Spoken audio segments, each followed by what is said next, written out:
নমস্কার বন্ধুরা, আপনারা দেখছেন অনলাইন এডি স্টাডি পয়েন্ট। আমি মিলন, সকলকে স্বাগত জানাচ্ছি।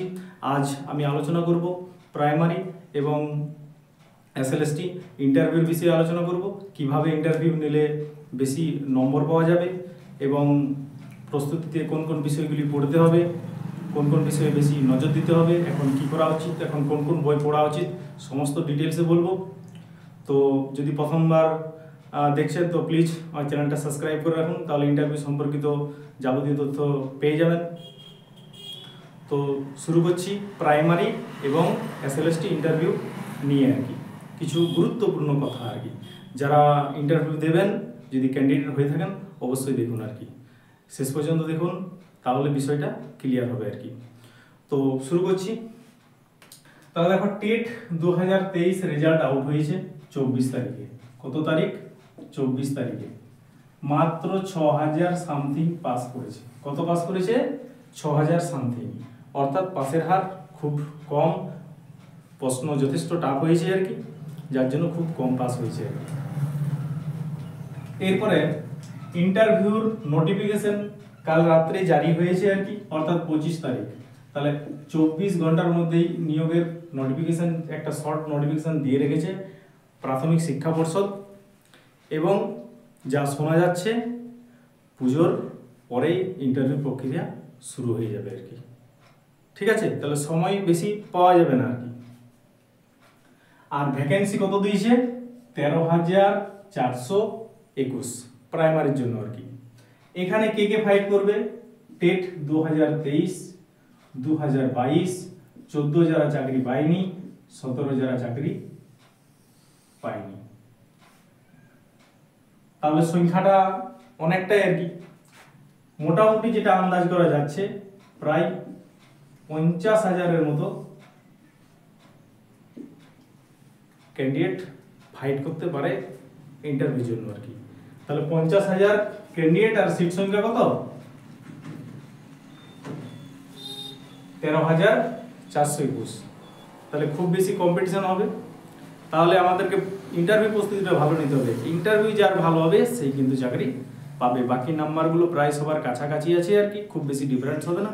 ডিফারেন্স করবে কোনটায়? ইন্টারভিউ নাম্বারটা। 5 নম্বর ইন্টারভিউ, 5 নম্বর অ্যাপটিটিউড টেস্ট, অর্থাৎ 10 নম্বর যে ইন্টারভিউ আছে সেই নাম্বারটা কিন্তু অনেকটাই ক্যারি করবে। আর এসএলএসটির ক্ষেত্রে 20 নাম্বার, 10 নাম্বার ডেমো এবং 10 নম্বর ইন্টারভিউ। যারা কাট অফ ক্লিয়ার করে ডাক পাবেন ইন্টারভিউ, কিন্তু ইন্টারভিউ যাদের ভালো হবে তারাই কিন্তু চাকরি পাবেন। তাহলে প্রাইমারিতে সবাইকে, যতজন প্রাইমারি ইন্টারভিউর জন্য ফর্ম ফিল আপ করবে সবাইকে ইন্টারভিউ ডাকবে, সবার সুযোগ থাকছে ইন্টারভিউ দেওয়ার। কিন্তু এসএলএসটিতে কি করবে? এসএলএসটি 100টা সিটের জন্য 160 জনকে ডাকবে ইন্টারভিউ।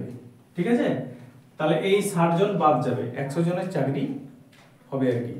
তাহলে যাদের ইন্টারভিউ ভালো হবে তাদের কিন্তু নাম্বারটা অনেকটাই বেড়ে যাবে আর কি। তাহলে ইন্টারভিউ প্রস্তুতিটা খুব ভালো দরকার।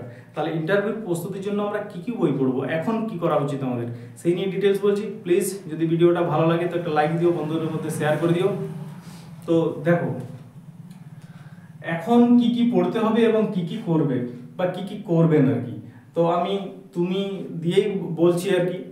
যদিও এখানে অনেক মাস্টারমশাই আমার শ্রদ্ধেয় শিক্ষক শিক্ষিকারা আছেন আর কি, তো আমাকে একটু মাফ করবেন, অনেক সময় বলতে গিয়ে মানে তুমি বলিয়ে যায় আর কি, তো সেক্ষেত্রে আমি একটু ক্ষমা চেয়ে নিচ্ছি আর কি।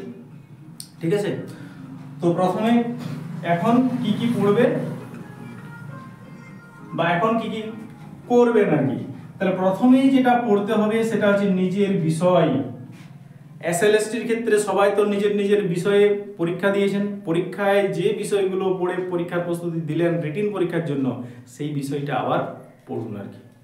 ঠিক আছে, প্রাইমারির ক্ষেত্রে যাদের গ্র্যাজুয়েশন বা পোস্ট গ্র্যাজুয়েশন আছে, যারা শো করবেন ইন্টারভিউয়ে, তারা কিন্তু বিষয়টা পড়ে রাখুন। বিষয় থেকে প্রশ্ন হয় আর কি, 1-2 কোশ্চেন বিষয় থেকে হবেই আর কি। তাহলে ফার্স্ট কাজ হচ্ছে নিজের নিজের বিষয়টা, যে বিষয়ে অনার্স বা গ্র্যাজুয়েট বা পাস কোর্সে যা ছিল তা পড়া। যদি প্রাইমারি ক্ষেত্রে যদি কেউ না দেখেন সেটা, তাহলে উচ্চ মাধ্যমিকের সিলেবাসটা একটু দেখা, বা ডিএলএড ট্রেনিং এর যেটা সিলেবাস বা বিএড ট্রেনিং এর যে সিলেবাস, সেই সিলেবাসটা একটু দেখা, যেখানে বিভিন্ন শিক্ষা যেগুলো নীতি আছে সেই শিক্ষা নীতিগুলো থেকে প্রশ্ন হয়, চাইল্ড সাইকোলজি থেকে 1-2টো প্রশ্ন হতে পারে আর কি। ঠিক আছে। 2 নম্বর হচ্ছে কি গ্র্যাজুয়েশন ও পোস্ট গ্র্যাজুয়েশনের সিলেবাস। তাহলে যারা গ্র্যাজুয়েশন বা পোস্ট গ্র্যাজুয়েশন তো এসএলএসটির ক্ষেত্রে থাকছেই মাস্ট, প্রাইমারির ক্ষেত্রেও যাদের গ্র্যাজুয়েশন আছে তারা কিন্তু গ্র্যাজুয়েশন এবং পোস্ট গ্র্যাজুয়েশন সিলেবাসটা একটু দেখে রাখবেন কোন কোন বিষয়গুলো আছে সেখানে আর কি।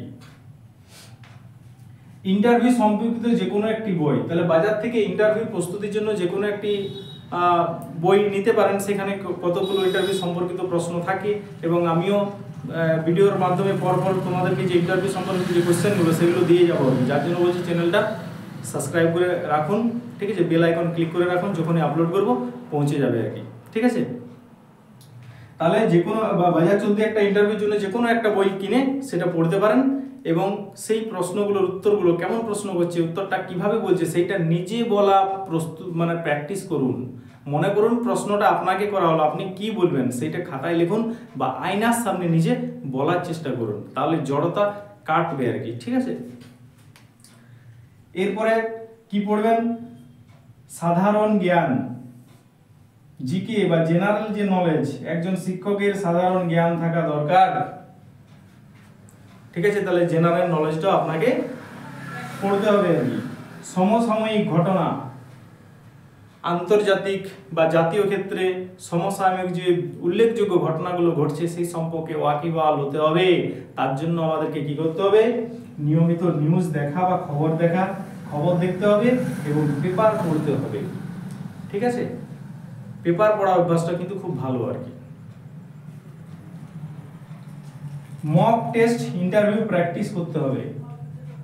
কতগুলো প্রশ্ন তোমাকে রেখে সেগুলো আয়নার সামনে দেখে দেখে বলতে হবে বা মোবাইলে সেগুলো রেকর্ডিং করতে হবে, সেগুলো শুনবে এবং দেখবে, তাহলে সেখানে কি হবে যে তোমার জড়তা, কথা বলার সময় বিভিন্ন আঞ্চলিক আমাদের টার্ম চলে আসে, যে যে জায়গা থেকে আছেন আর কি, বিভিন্ন জায়গায় যে একটা আমাদের আঞ্চলিক প্রভাব থাকে আর কি, সেই প্রভাবটা কোথায় কোথায় কীরকম আসছে সেটা একটু দেখবেন এবং কথা বলতে গিয়ে আটকে যাচ্ছেন কিনা সেটা প্র্যাকটিস করা হবে এবং পাশাপাশি তোমার বডি ল্যাঙ্গুয়েজ কেমন হবে সেটাও একটু লক্ষ্য রাখতে হবে আর কি। যদি কোনো সেখানে বদভ্যাস থেকে থাকে তো সেটা আমাদেরকে একটু একটু করে চেঞ্জ করতে হবে, বাদ দিতে হবে। ঠিক আছে, এরপর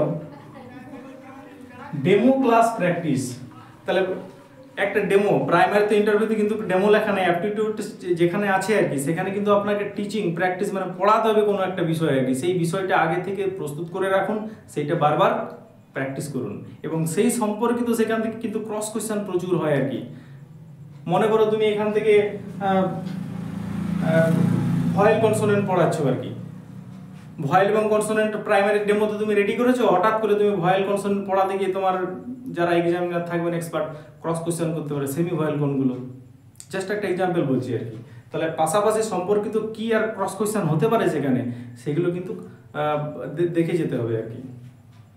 ক্লাসরুম কন্ট্রোল, এবং তুমি ক্লাসরুম কিভাবে কন্ট্রোল করবে আর কি। ক্লাসে বাচ্চারা হয়তো কোনো একটা ছোট হাইটের ছেলে শেষ বেঞ্চে বসে আছে, সে দেখতে পাচ্ছে না, তুমি তাকে কি করবে। ছেলেদের মধ্যে যদি ঝগড়া হয় তোমার কাজ কি, তুমি কিভাবে সেটা কন্ট্রোল করবে আর কি। ঠিক আছে, একটা ছেলে বারবার পরীক্ষায় কম নম্বর পাচ্ছে, তার জন্য তুমি কি করবে আর কি, নানা রকম প্রশ্ন আর কি।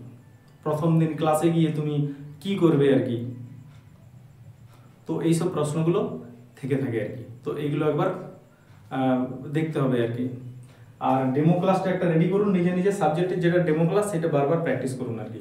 যদি কোনো বন্ধু বান্ধব থাকে তাদের সামনে পড়ান, না থাকলে আয়নার সামনে বলুন, যদি তাও না সম্ভব হয় এখন তো মোবাইল সবার কাছেই আছে, ঠিক আছে, মোবাইলে সেটা রেকর্ডিং করার চেষ্টা করুন এবং সেটা নিজেরা দেখুন বা কাউকে দেখান যে সেখান থেকে কোনো বদভ্যাস থাকছে কিনা, জড়তা থাকছে কিনা, বডি ল্যাঙ্গুয়েজের ঠিকঠাক থাকছে কিনা, এগুলো বারবার দেখুন আর কি। ঠিক আছে, তো আর বেশি সময় নেই। এসএলএসটি যেটা ইন্টারভিউ, সে এসএলএসটি ইন্টারভিউটা তো আপনাদের নভেম্বর মাসে হবে, অক্টোবরের মধ্যে তো রেজাল্ট হয়ে যাচ্ছে আর কি। সেখানে তো একটা সময় বেঁধে দেওয়া আছে সুপ্রিম কোর্টের আর কি। ঠিক আছে, তো সেখানেও প্রেসার এবং যারা চাকরিহারা আছেন তাদের মধ্যে একটা কম্পিটিশন তৈরি হবে। ভ্যাকেন্সি যদি আপডেট না হয় তাহলে কিন্তু একটু সমস্যা তৈরি হবে সবারই। তো আমরা সবাই চাই যদি ভ্যাকেন্সিটা কিছুটা আপডেট হয় আর কি তো ভালো হয়। আমরাও চেয়েছিলাম যে প্রাইমারিতে হয়তো কমপক্ষে 30,000 ভ্যাকেন্সি হবে আর কি, এটা আমরা চেয়েছিলাম সবাই। 30K ভ্যাকেন্সি, কিন্তু সেখানে আমরা দেখলাম যে খুবই কম, যেখানে আমরা সবাই একটু হতাশ হয়েছি। কাট অফ এবার একটু বাড়তে পারে আর কি। তো কাট অফ নিয়ে বেশি চিন্তা করো না। বিভিন্ন বন্ধু বান্ধবরা দেখছি যে কাট অফ নিয়ে এখনই টেনশন নিয়েছে। কাট অফটা তোমার দেখার দরকার নেই, তুমি প্রস্তুতি প্রিপারেশন ভালো রাখো। কাট অফটা বেশি কিছু ম্যাটার করবে না। ইন্টারভিউ তোমার যদি ভালো হয়, তোমার যদি কমই নাম্বার থাকে রিটেনে বা একাডেমিকে, তাহলে তুমি ওই সেখান থেকে 1-2 নাম্বার কিন্তু এগিয়ে যাবে আর কি। তো সেই নিয়ে বেশি চাপ নিও না। যেগুলো বললাম বারবার দেখো, নিজের বিষয় সম্পর্কে বইগুলো, বিষয় সম্পর্কে একটু গভীরতা বাড়াও।